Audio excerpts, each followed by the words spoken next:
Pembangunan ibu kota baru di sebagian Penajam Pasar Utara dan sebagian Kabupaten Kutai Kartanegara Provinsi Kalimantan Timur tidak akan merusak lingkungan kawasan tersebut.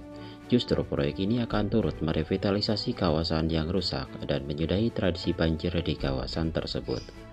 Pemerintah juga menjamin pembangunan ibu kota baru di sebagian Kabupaten Kutai Kartanegara dan Kabupaten Penajam Pasar Utara ini tidak akan merusak lingkungan kawasan tersebut. Konsep ibu kota baru akan didesain lebih ramah lingkungan. Kekhawatiran banyak pihak tentang pelestarian hutan dijawab dengan pola pengembangan berkelanjutan. Justru kawasan yang rusak akibat pertambangan dan penambangan hutan ilegal akan dijauhkan kembali. Konsep yang dipakai adalah City in the Forest atau kota di dalam hutan. Ibu kota baru juga akan dibangun dengan drainase yang baik sehingga bebas banjir. Air tanah tidak akan dimanfaatkan untuk kebutuhan warganya sehingga tidak akan terjadi penurunan tanah seperti di Jakarta.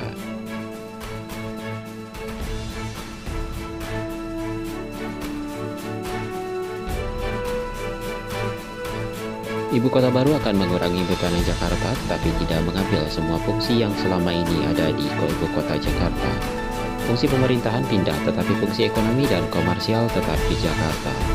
Perpindahan ini tidak akan membuat Jakarta jatuh dan tetap mampu hidup dengan menghidupi daerahnya sendiri. Kalimantan Timur secara infrastruktur sudah siap menjadi ibu kota negara baru, memiliki bandara internasional, lalu lintas laut yang skala besar, heterogenitas masyarakat cukup tinggi dan siap menerima perubahan.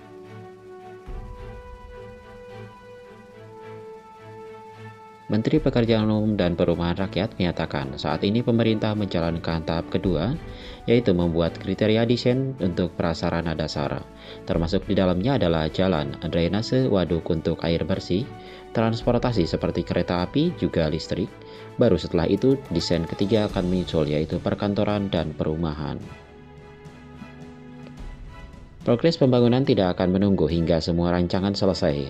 Jalan akan menjadi proyek pertama untuk membuka akses ke seluruh kawasan ibu kota negara nanti. Karena diproyeksikan setelah dalam tahap 4 tahun, maka anggaran juga akan dibagi bebannya. Untuk tahun depan diperkirakan hanya dibutuhkan dana sebesar 20% dari anggaran pembangunan sarana dasar. Pada tahap awal pembangunan ibu kota negara ini, pemerintah akan mengelola lahan seluas 40.000 hektar dari 180.000 hektar yang sudah dipersiapkan. Lahan awal ini bisa menampung seluruh bangunan utama yang dibutuhkan oleh pemerintah. Diprediksikan sekitar 80.000 aparat sipil negara atau ASN akan turut pindah. Pemerintah menyiapkan ibu kota baru untuk sekitar 1,5 juta warga, dengan memperhitungkan sektor swasta juga akan turut masuk ke kawasan tersebut. Pemerintah akan menggunakan arsitektur bangunan yang lebih nasionalis dan akan berdiskusi dengan IAI atau Ikatan Arsitektur Indonesia. Karena desainnya harus berbeda, tetapi desain ini tetap akan menyerap budaya lokal setempat.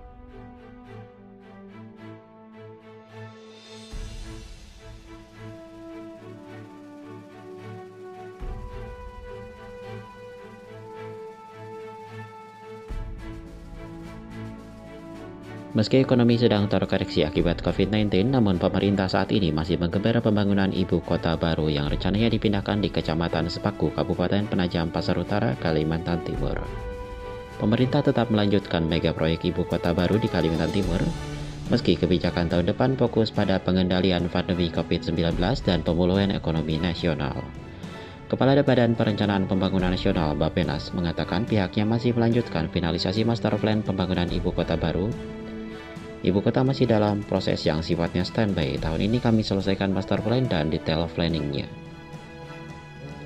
Beberapa kegiatan yang sifatnya infrastruktur dasar akan disiapkan khususnya yang terkait dengan kota-kota penyangga seperti Samarinda dan kota Balikpapan.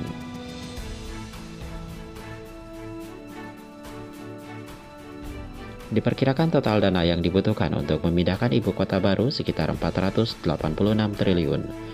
Mayoritas dana akan dipenuhi menggunakan skema kerjasama pemerintah dan badan usaha atau KPBU, yakni mencapai 54% atau mencapai 265,2 triliun. Kemudian dana khusus dari swasta sebesar 26,2% dari total kebutuhan dana yaitu sebesar 127,3 triliun.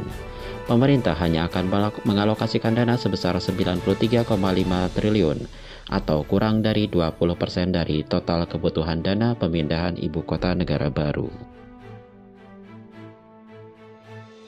Ibu kota baru nantinya ini akan menjadi simbol identitas bangsa, juga akan mempresentasikan sebagai ibu kota yang modern dan berstandar internasional. Dan jangan lupa ibu kota baru ini juga akan dikelola dalam perspektif tata kelola pemerintahan yang efisien dan efektif. Alasan mendasar lainnya untuk menentukan lokasi ibu kota negara harus memenuhi syarat lokasinya yang sangat strategis. Artinya, secara geografis berada di tengah-tengah kawasan wilayah Indonesia. Pembangunan ibu kota baru dirancang dengan sistem klaster di mana nantinya akan ada klaster khusus kesehatan, pendidikan, pemerintahan hingga inovasi. Di klaster pemerintahan nantinya akan dibangun istana kepresidenan dan gedung-gedung kementerian. Presiden Jokowi memutuskan lokasi istana kepresidenan di ibu kota baru yaitu di Puncak, Kecamatan Sepaku, Kabupaten Penajam Pasar Utara. Tak hanya untuk klaster pemerintahan, Presiden Jokowi mengatakan secara paralel juga akan dibangun klaster kesehatan, pendidikan, riset dan inovasi, serta pusat keuangan. Sebelumnya, pengamat tata kota mengatakan selain mempersiapkan rencana tata ruang ibu kota negara, pemerintah juga harus mengevaluasi atau merevisi rencana tata ruang wilayah dan rencana detail tata ruang kota dan kabupaten yang berbatasan dengan ibu kota negara baru. Beberapa wilayah tersebut antara lain Kota Balikpapan, Kota Samarinda, Kabupaten Kutai Kartanegara, dan Kabupaten Penajam. Urbanisasi justru kecenderungannya akan terjadi di Kota Balikpapan, karena selain menjadi pintu gerbang utama ibu kota negara, nantinya Kota Balikpapan juga akan menjadi pusat ekonomi, bisnis, komersial. Untuk kawasan ibu kota negara baru, nantinya akan memiliki prasarana kota yang lebih lengkap.